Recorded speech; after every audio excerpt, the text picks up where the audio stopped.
Kit lu sendiri juga kan banyak bantu untuk di... Ayo dong, serius dong. Sorry. Ada IO. Kenapa namanya IO? Kita habis 110.000. Oh, 110 jadi 110 dibaca IO. Oke.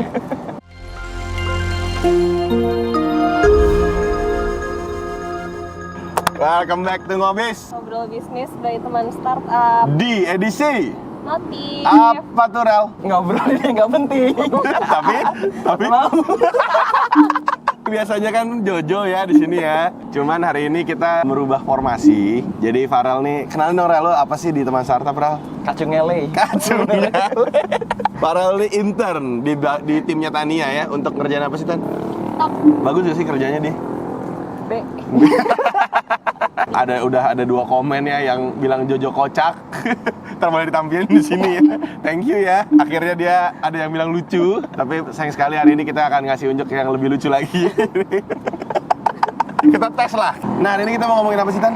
3 brand yang terkena kasus plagiarisme di Indonesia. Kalau menurut lo sendiri, Rel, brand yang plagiarisme di Indonesia banyak nggak sih? Kayaknya banyak sih. Serius lah. Demi apa kayak banyak? Banyak. Banyak. Nah, terus? Tapi karena kecil nggak kelihatan gitu. Oh, kalau menurut lo, Tan? Mungkin sama. Maksudnya banyak, cuman yang ketahuan dikit. Soalnya kan kalau kita tahu sendiri salah satu cara untuk mencari ide itu kan ATM. Apa, Rel? Apa, Rel, ATM? Automatic teller machine. Amati. Tiru. Mainkan. Amati, tiru, modifikasi Oke, seharusnya. siap, Jadi mantap. kalau kita lihat banyak teman-teman yang mungkin bikin bisnis atau cari ide itu dengan cara ATM atau amati, tiru, modifikasi. Kita lihat yang ada di luar atau yang sudah ada, kita tiru tapi kita modifikasi, kasih value. Indikasi plagiarisme itu sebenarnya yang kayak gimana sih? Karena kan kalau menurut gue sendiri, kalau kita ngomong ATM tadi, membenchmark, menjadikan referensi, itu kalau menurut gue nggak apa-apa. Kalau plagiarisme tuh benar-benar diikutin plok gitu. Warnanya, logonya, kontennya gitu. Misalnya jualan apa, logonya sama, jualannya sama. Kalau menurut lo, Rel? Kurang lebih sama sih kayak Tania. Cuman biasanya kalau plagiarisme itu kayak ada sesuatu aja gitu loh. Bisa kan kayak sebuah brand itu ada sebuah trademarknya gitu Iya. kan. Nah biasanya kalau plagiarisme tuh trademark itu tuh coba untuk ditiru juga gitu Oh, loh. sampai trademarknya. Trademarknya. Tapi kalau selama maksudnya kayak kita cuma menjadikan itu referensi itu nggak apa-apa menurut lo? nggak apa-apa sih. Kit lu sendiri juga kan banyak bantu untuk di... Ayo dong, serius dong. Sorry. Ada IO. Kenapa namanya IO? Soalnya ini main yang ambil-ambil gitu tuh. Terus kita habis 110.000. Oh, 110 jadi 110 dibaca IO. Oke. Kalau menurut lo sendiri, kan lo sendiri juga bikin konten di Teman Startup banyak bantu untuk masalah visualisasi. Lo menggunakan ATM atau gimana? ATM, cari referensi, ambil, ganti judul, ganti warna, ganti kayak misalnya bentuknya bulat gitu, jadi oval. Nah, kalau menurut lo sendiri, hukuman atau sanksi plagiarisme ini apa sih? Nggak tahu. Nggak Kalau tahu. apa tuh? Wah, Sanksi duit. sanksi jadi harus bayar ya? Harus bayar. Ya tapi Denda ya? kalau denda doang terus langsung diterusin nggak boleh dong. Berarti tutup. Tambahin lagi sanksinya.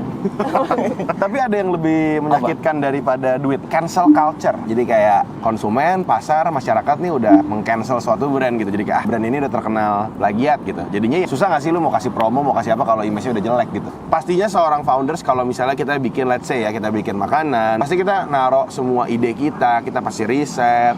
Terus tiba-tiba diplagiatin orang gitu dari segi desain konsep gitu.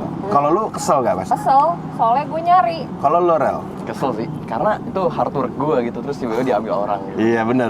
Sebenarnya kalau kita ngomongin masalah brand ya, brand itu tuh ada yang namanya HKI, hak kekayaan intelektual. HKI itu bisa daftar hak merek, hak paten, itu ada banyak. Jadi misalnya teman-teman bisa daftarin logo, bisa daftarin nama dan sebagainya. Ada 3 brand di berita ini pernah menjadi pembahasan. Tadi case yang pertama ada salah satu brand lokal Indonesia yaitu Glatuk. Glatuk ini adalah sebuah ice cream tapi packagingnya dalam kotak. Kotaknya kotak karton gitu. Dia pernah ngupload tentang Glatuk ini offended. Ada salah satu brand di Indonesia juga yang mengcopy lah sebutannya ya. Karena bentuknya sama. Sampai di kolom komentarnya memang banyak orang-orang komentar yang oh ini brand ini gitu. Yang katanya sama persis. Dan di TikToknya pun si brand yang satunya juga rame. Banyak yang bilang oh ini kan Glatuk, ini kan mirip-mirip Glatuk. Dikira Glatuk.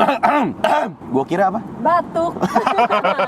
Iya, sorry. Kalau menurut lu sendiri nih, Tan, kalau bisa kita bilang ya menunya rasanya kayaknya beda. Sebenarnya Tapi cuman packagingnya sama Mungkin karena Gelatok ini yang pertama di Indo kayak gitu. Mungkin baru si satu itu kali yang ngikutin. Jadi kayak plagiat. Padahal kalau Gelatok kan jualnya es krim low kalori. Kalau si satu lagi itu tuh beda-beda. Tapi Gelatoknya sendiri pun kalau di kolom komentar dan juga di postingannya banyak yang suka ngomong kayak, ya itu kan packagingnya juga, dia referensinya juga dari Pinterest dan sebagainya. Balik lagi ke poin lu yang tadi dong tadi. Apa? Parameter plagiarisme itu apaan gitu? Iya benar. Apakah dengan packaging sama udah plagiat nih? Iya. Padahal mungkin dari segi tadi Tania bilang mungkin es krimnya aja beda gitu. Satu low calorie ice cream, yang satu es krim gelato gitu. Ya jadinya akhirnya penilaian masyarakat aja sih sama brandnya gitu. Terus yang kedua ada apa sih, Tan? Geprek Densu sama I Am Geprek Densu. Jadi perebutan mereknya ini sebenarnya awalnya tuh udah dari 2018. Terus awalnya tuh yang ngegugat tuh Ruben Onsu dulu, tapi nggak kayak ditolak gitu sama MA. Terus abis itu punya lagi ngegugat si Benny Sujono. Gara-gara dia ngegugat terus diterima, si Geprek Densu ini udah nggak boleh ini lagi. Nggak boleh pakai nama Geprek Bensu. Setahu gue mereka awalnya bareng terus pecah. Ya tapi ya itu juga gue taunya gitu. Terus mereka pecah, akhirnya yang satu bikin ayam Geprek Bensu, yang satu I Am Geprek Bensu. Satu I Am Geprek Densu, satu Geprek Densu. Itu maksudnya. Tapi yang lucu ya namanya dua-duanya sama ya, Ruben Onsu, Bensu, Benny Sujono, Bensu. Jadi ya dua-duanya Bensu gitu loh. Oh mungkin yang diterima si Benny Sujono gara-gara PT-nya udah nama dia. Mungkin. Cuman kalau ini kan salah satu kasus plagiarisme. Mungkin bukan plagiarisme, kalau ini kan lebih ke arah kayak sengketa merek. Sekarang dua-duanya masih ada apa udah gimana sih? Gue nggak tahu, soalnya pas dua-duanya masih ada pun kayak ketuker-tuker gitu. Dan lo nggak pernah tahu yang mana kan? Yang ayam geprek Bensu yang original di rumah gue masih ada. Yang original tuh yang mana jadinya? Yang ayam geprek bukan yang ayam. Yang Geprek Bensu. Yang geprek Bensu. Maksud lo yang ayam Geprek Bensu itu plagiat ya berarti ya? Farel bilang yang original tadi yang Geprek Bensu. 2 kali ya. Padahal yang menang si I Am. Iya emang biasa dia gak baca brief. Nah yang ketiga ada apa nih Ral? Ada fans versus Ventela. Kalau fans versus Ventela tuh jadi fans itu ya siapa sih nggak tahu fans, banyak yang di KWN juga gitu kan. Tapi Ventela itu tuh katanya mempunyai beberapa ciri khas yang sama seperti fans. Katanya apa? Pride-nya, Terus? warnanya, Terus? modelnya, Iya. kayaknya sih. tapi sampai fans US ini take down postnya sneakersnya ya. Iya. Jadi di akun Ventela banyak yang di take down karena dipikir itu barang palsu. Padahal itu brand sendiri loh Ventela gitu. Cuman kurang lebih mungkin dilihat dari segi desain produknya mirip. Sama kayak Nike waktu itu, Nike sama desainer siapa gitu, SB Dunk lo. Iya. Terus abis itu kayak bahkan nih sama si sepatu ini gue lupa namanya siapa. Itu tuh bahkan kayak logo swooshnya Nike itu juga ditiru gitu. Ada lagi yang baru tapi nggak ada swoosh, kalau itu cuman kayak gini doang. Itu yang Air Force One. Jadi ya memang kalau tadi Farel sempat ngomong kalau plagiatin itu trademark lah ya. Karena kan logo trademark itu kan sudah terdaftar secara legal. Nah itu yang mungkin jadi bisa dibawa ke secara hukum. Cuman kalau yang kayak tadi es krim kotaknya mirip ya mungkin susah ya. Kan lu nggak mungkin bisa mendaftarkan kalau kotak itu punya lu gitu. Nggak ada desainnya juga, nggak ada identitasnya gitu. Nah, tapi kalau boleh cerita sedikit, teman Sarap sendiri pernah di plagiat. Plagiat ini ada beberapa macam. Yang pertama dari segi nama. Jadi kan kita teman startup, ini startupnya cuma diganti, tapi yang mirip-mirip startup. Kita juga pernah kontennya bener-bener kalau dijadiin referensi kita it's okay. Karena kita pun juga menggunakan berita lain untuk menjadi referensi kita ya. Bisa kita sertakan source, terus kita menggabungkan dari beberapa berita yang ada, atau kita juga riset sendiri gitu. Bahkan kalau video kita di-upload tapi di-mirror sama persis tapi dikasih source, kita nggak masalah gitu. Tapi pernah tuh itu 2 kali konten kita bener-bener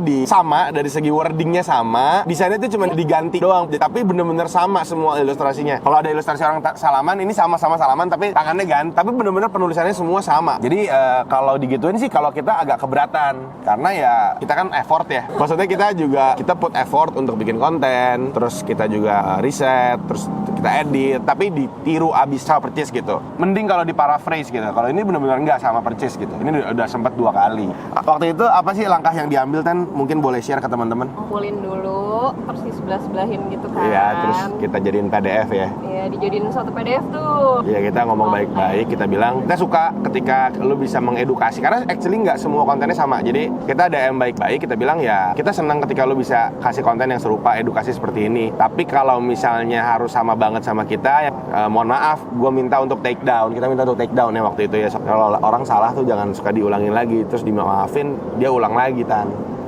Nah, kalau menurut teman-teman, plagiarisme itu sebenarnya yang seperti apa sih? Maksudnya sampai sejauh sebatas apa kita bisa menjadikan suatu brand atau kompetitor itu menjadi sebuah referensi? Terus mungkin boleh cerita kali ya, brand apa yang... Ada apa lagi?